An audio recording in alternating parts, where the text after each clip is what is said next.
Hello and welcome to another episode of the Wizards of the Large Street, the only show where you can interact with the most influential voices in the Large Street.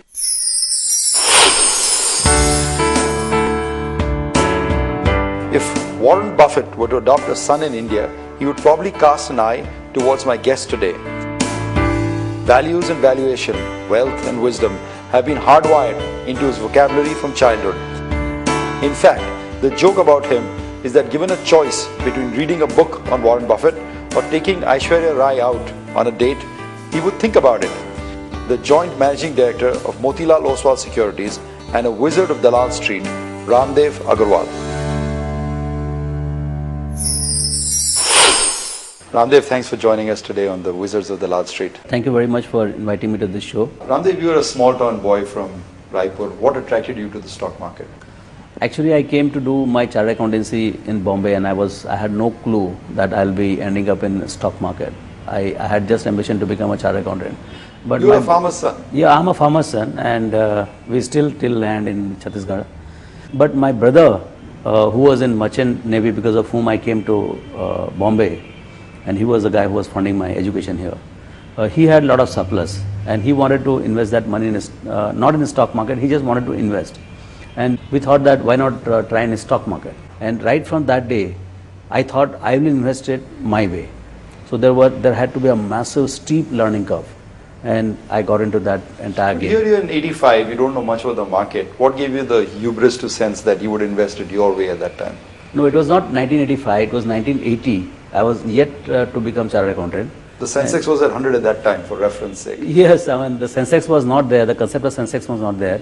But obviously the Sensex level was about 125 or something like that. Right. And all the textile mills, Kohinoor and Standard and Centuries, they were the forward A group stocks of Bombay Stock Exchange. I mean, they were really the bluest of blue chip of Indian stock market. And at that point of time, to your surprise and to my surprise, the first recommendation I got to invest in a stock was Kohinoor Mills. And I did buy 150 or 200 shares of Kohinoor Mills out of hard-earned savings of my brother. Can you imagine that? But somehow that at that time only this strike and other things got started, and I said, "Boss, this is not my cup of tea," and I got out of that. I think with some losses or something. But it taught you a lesson to understand what you're investing in? Yes, but incidentally, just about that time, I had bought a company called Cementation India. Right. I bought it 15 rupees, and in next 2 years it became 150 or 175 rupees. But so, and I developed liking for it. Maybe it is the chartered accountancy, the audits I was doing audits of a lot of large companies, Premier Automobiles, Century Textile. I had done audits of all of them. And somehow I had passion for reading balance sheet. So that passion and then the liking for the accounts, numbers, and this small magic in the stock market, when you buy something goes up, you can actually get a little more than what you put in.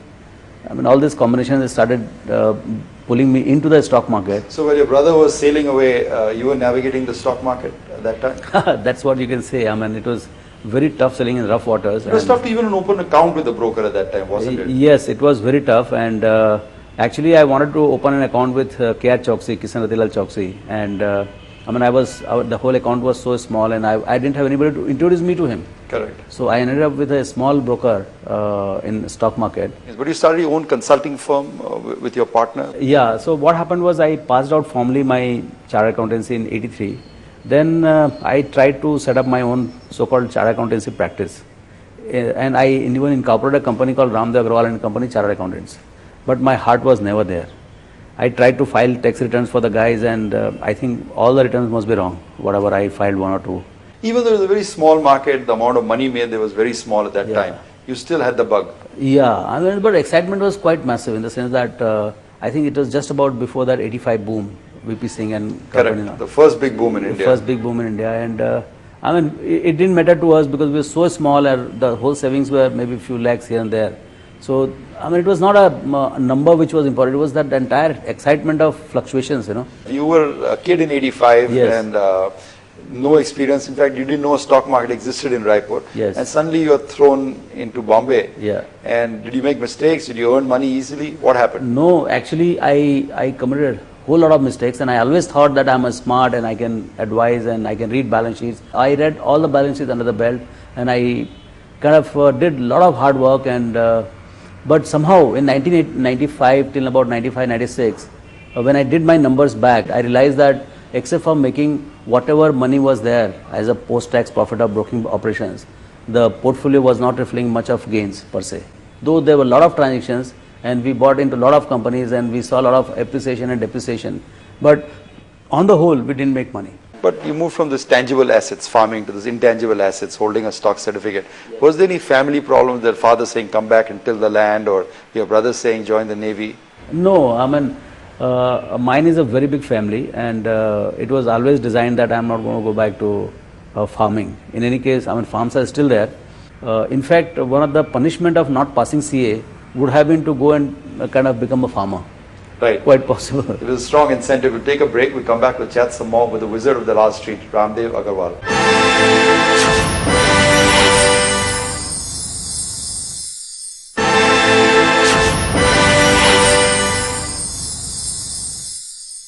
Welcome back to the Wizards of Dalal Street. We are chatting with Ramdeeo Agarwal, Joint Managing Director of Motilal Oswal Securities. Ramdev, when did you hear the word Warren Buffett for the first time? I think it was 1995 or 1996. That late, Ramdev? Yes. You'd already been a phenomenon by that time. I know, but somehow the news traveled to me much later. I mean, I had to go all the way to try every damn thing, and nothing worked. And then suddenly this thing came. A dear friend of mine, you know, Sanjay Bhattacharya. Right, Sanjay. He said, Ramdev, this book is, I mean, you'll like it. That was the book which I read, and then I found that he's really mesmerizing. I mean, it was just about all the gaps I was missing, and suddenly somebody filled 80-90% of the gaps which I was having hunches or read here or there. 10 years into your professional career, you discovered Warren Buffett. Yes. Right? And what has he taught you? What are the, if I asked you for the 2 or 3 things that you've now learned from Warren, what would they be? One of the things is that first thing which I learned and practiced also is to have a focused portfolio. I had 225 stocks in 1995. So I actually took help of my wife, because that time those papers were there, and every time it used to tend to slip from your hand, in the sense that if you go to sell 1,000, you'll end up selling 950, and 50 will remain as bad delivery or something. Yeah, it was a paper-based system. Yeah, so I made it sure that I get out of like 200 stocks, and I did get out of 200 stocks, and we were left with 25 stocks. And my target was that I'll go to 15 stocks, which never could be achieved. But concentration, concentration like that comes from knowledge of what you're doing. Yes. But what did the knowledge come from? Yeah, I mean, working around the company in much more focused way. If you have 225 companies, obviously your amount of time, in any case limited, would be so thoroughly fitted. A day and a half to each company. Yeah, so you just can't do a justice to that. So if you have 20-25 companies and you have a research department, I think at least you can track it properly. You know, that was the whole idea. And I think even 25 is pretty large. If you, like the way I manage the portfolio of PMS for the outsiders, we have typically 10 to 12 companies. So, I mean, the amount of time you spend on every stock, per se, the mind share, I mean, subconsciously, is far larger. So concentrate your portfolio, yes, and you can concentrate with the knowledge that you understand a yes, particular business. Yes. What else have you learned from Warren? That was one. Second is the difference between ROE and EPS.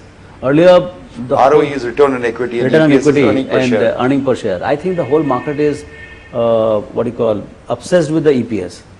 And earlier I used to think that EPS, given EPS and 15 or 20 times is the what should be the fair price of the stock.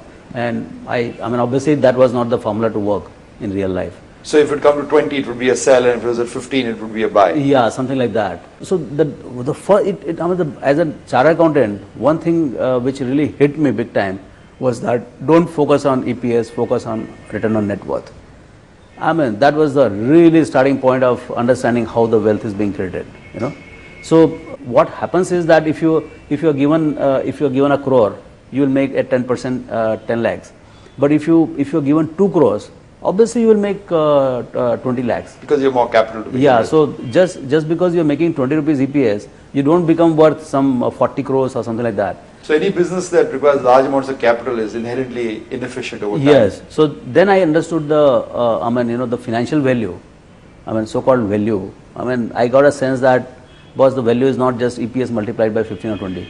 There is some method in this entire madness. There is some mathematics in the whole thing. Then I learned that intrinsic book value is what the management and the shareholders have put in And intrinsic, then the search for intrinsic value started. What is this crazy thing called intrinsic value?